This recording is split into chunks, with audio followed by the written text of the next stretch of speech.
सभी को सुप्रभात, नमस्कार। अध्यात्म चर्चा में आज जीवन के लिए अनिवार्य सा तत्व वैराग्य, उसकी चर्चा करते हैं।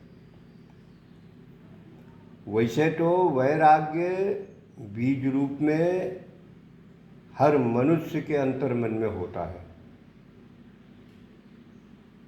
परंतु भौतिकता का मकड़जाल उसको ऐसा उलझाए रखता है कि वो उस दिशा में उन्मुख नहीं हो पाता। ये सर्वविदित है, सर्वज्ञात है, अनुभूत तथ्य है कि उपभोग से आत्मा जैसी पवित्र चीज का क्षरण होने लगता है।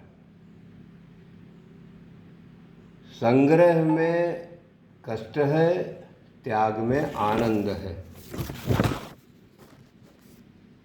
ये भी अनुभूत है। तो इस वैराग्य जो जीवन में आपके आनंद लेकर आता है, इस विषय पर श्री श्री रविशंकर जी के विचार हैं। देखिए, तो लीक से कुछ हट के सोचना और पढ़ना और सदैव छात्र बने रहना, ये सद्गुण व्यक्ति में होना ही चाहिए। सर्वज्ञाता कोई हो नहीं सकता उस परमात्मा के सिवाय, तो कुछ न कुछ सीखते रहना चाहिए।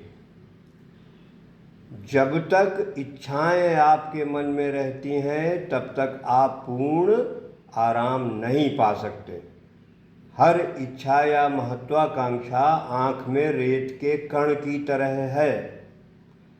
न तो आप अपनी आँखें बंद कर सकते हैं और न ही उन्हें रेत के कण के साथ खुला रख सकते हैं।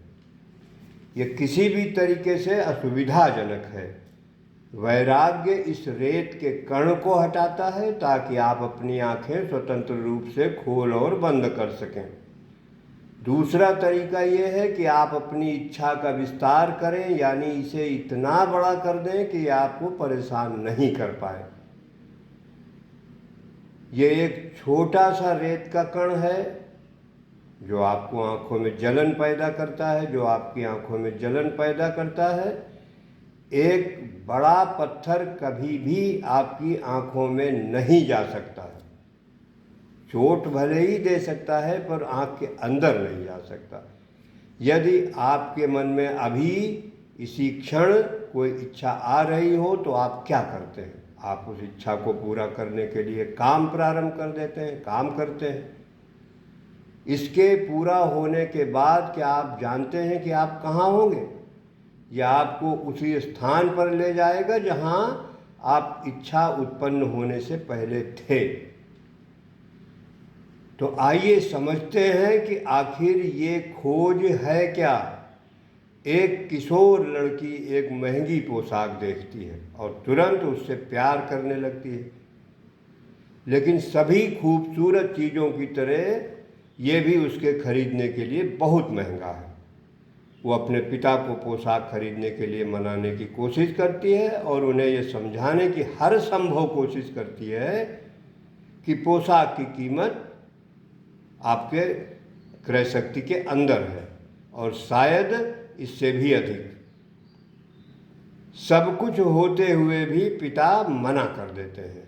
युवा लड़की इतनी परेशान हो जाती है कि वो जिस भी समारोह में जाती है वहाँ उसे उस पोशाक के बिना अधूरापन महसूस होता है। जब भी वह शोरूम की खिड़की पर पोशाक देखती है तो उसका दिल अंदर से हिल जाता है। बहुत सारे आंसुओं, झगड़े और सेखी बघारने के बाद पिता आखिरकार हार मान लेते हैं और उसके लिए पोशाक खरीद लेते हैं। लड़की खुश है, वो इसे हर संभव पार्टी और समारोह में पहनती है। लेकिन 2 साल बाद वही पोशाक फेंके जा रहे कपड़ों के ढेर में पड़ी होती है। तो आप देखते हैं कि इच्छा जीवन का रूप ले लेती है और अंततः शून्य में बदल जाती है। इच्छाओं पर भली भांति दृष्टि डालना और ये अनुभव करना कि वे व्यर्थ हैं, परिपक्वता अथवा विवेकशीलता है। इच्छाओं से कैसे निपटें? बस इच्छाओं की पूर्ति को ज़्यादा तूल न दें, इससे लड़ो मत। उन पर आपका कोई नियंत्रण नहीं है। इच्छाएं सामने आती हैं, उन पर टिके रहने या दिवा स्वप्न देखने के बजाय बस समर्पण कर दें। समर्पण क्या है? इसका सीधा सा अर्थ यह है कि जब कोई इच्छा उत्पन्न हो तो उसे दैवीय या उच्च शक्ति को अर्पित कर दें और कहें, यदि यह मेरे लिए अच्छा है तो इसे होने दें और फिर इसे जाने दें। जब आप सब कुछ अर्पित कर देते हैं तो कोई भी चीज़ आपको आपके केंद्र से दूर नहीं ले जा सकती। जिंदगी आपको हर घटना में हार मानने की कला सिखाती है। जितना अधिक आपने जाने देना सीख लिया है, आप उतना अधिक प्रसन्न हैं और जैसे जैसे आप आनंदित होने लगेंगे, आपको और अधिक दिया जाएगा। परंतु समर्पण का अर्थ कर्म का अभाव नहीं है, कर्म का त्याग नहीं है। केवल एक प्रतिज्ञा न करें और कहें, ठीक है, मुझे एक अच्छी नौकरी मिल जाएगी और इसे छोड़ दें। इसके बारे में कुछ न करें, आपको ये सब करना होगा जो आवश्यक है।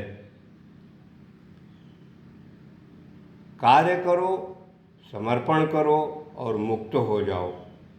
वैराग्य के साथ आप दुनिया का खुलकर आनंद ले सकते हैं और आराम कर सकते हैं। वैराग्य आपके जीवन में बहुत आनंद ला सकता है। ऐसा मत सोचो कि वैराग्य उदासीनता की अवस्था है। वैराग्य उत्साह से भरा है। ये इच्छाओं के बोझ से मन को मुक्ति दिलाता है। मानो जब बंधन टूट जाएं, ऐसी मुक्ति का अनुभव होता है जिसमें आप गत आगत की चिंता से मुक्त आनंदित रहते हैं। ये जीवन में सारी खुशियाँ लाता है और आपके मन में एक असीम शांति और प्रफुल्लता का भाव उत्पन्न करता है। अब थोड़ी अपनी बात कि एक बड़ा महत्वपूर्ण कथन है रामचरितमानस में, पर उपदेश कुशल बहु तेरे, जे आचरहि ते नर न घनेरे। संस्कृत में कहा गया कि परोपदेशे पांडित्यम सर्वेषां सुकरम नृणाम। मेरी वो स्थिति नहीं है। मैं आचरणशीलता में वैराग्य को धारण करता हूँ और सबसे खास बात यह है कि मैं प्रारंभ से, मतलब जब मैं बचपन में था तब से ही मैं वैरागी रहा हूँ। मेरी माँ को तो भय था, लोग मुझे प्रारंभ से ही बाबा कहते थे। मेरी माँ को भय था कि कहीं ऐसा न हो कि ये विवाह न करे और सन्यासी हो जाए। तो उन्होंने बहुत प्रयास करके मेरा विवाह कराया और जीवन दाम्पत्य मेरा बहुत अच्छा चला। परंतु अब वही स्थिति हो गई, वो मुझे छोड़ के चली गई दूसरे लोग। अब मैं फिर एकाकी वैरागी जीवन व्यतीत करता हूँ। आलम यह है कि मेरी आवश्यकताएं न्यूनतम होती जा रही हैं। मुझे किसी भी भौतिक उपादान की आवश्यकता नहीं होती है।